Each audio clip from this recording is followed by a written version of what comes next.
I've been an entrepreneur since 9th grade. That's 3 decades, and I've been a real estate investor since 2006.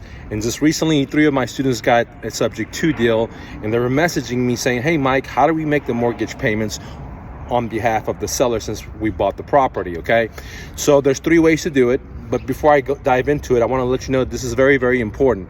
When you're talking to a seller before the closing, you want to go ahead and get the title package, okay?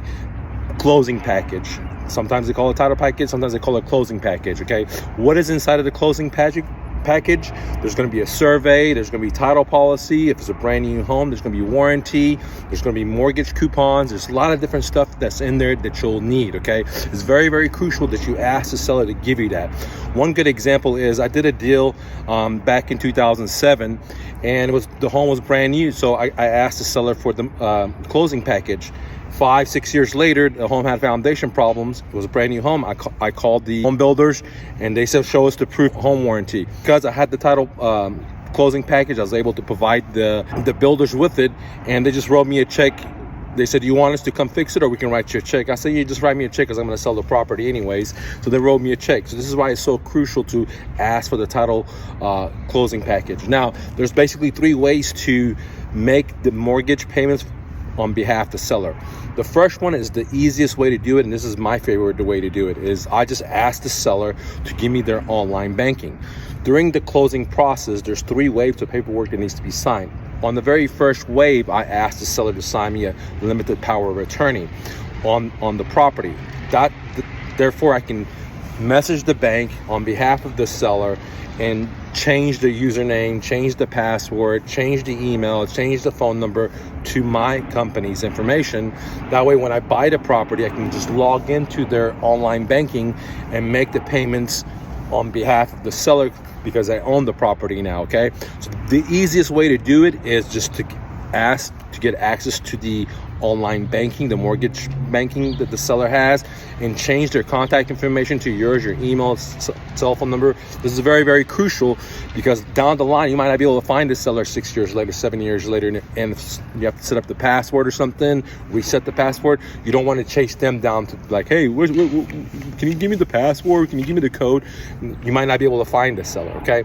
So that's number 1, online. Number 2 is you can just, in the title package that you got from the seller, there'll usually be mortgage coupons. All you got to do is just write a check, include the mortgage coupon, and just mail it out to the bank, okay? That's the second way. I don't really like that because I don't like checks anymore. It just takes too much work. I got to put stamps on it, envelope, go to the mailbox, etc., okay?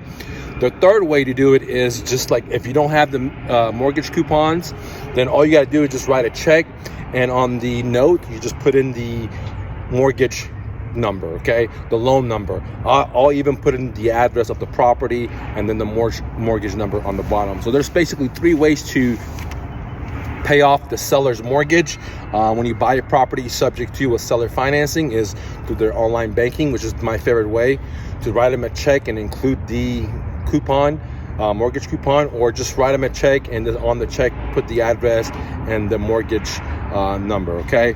But the most important thing, guys, that a lot of people don't realize is to ask for that title package, okay? It has so many important information in it. As I talked about earlier, I bought a brand new home 6-7 years later. I was able to get money from the foundation, from the builder, because I had that. Now, if I didn't have that, it would have been a lot tougher, okay? So point of the story is, subject to is one of the best ways, in my opinion, is to buy property for myself, not financial advice, and it's a no-brainer. And the simplest way to make the payments on behalf of the seller is to get a limited power of attorney on the property, go online, change all the contact information from the seller to yours, and then log in every month and make the payments. Very, very simple, okay? That's the easiest way to do it, okay? If you're interested in finding deals yourself, don't forget to download my free training at myrealestatedojo.com. Click on Start Now. I have my Subject 2 course totally for free. I usually sell this for many, many years, but what's happening in the economy, I want you to win. Always remember, you're braver than you believe, stronger than you seem, smarter than you think, and twice as beautiful as you ever imagined. Romy, peace.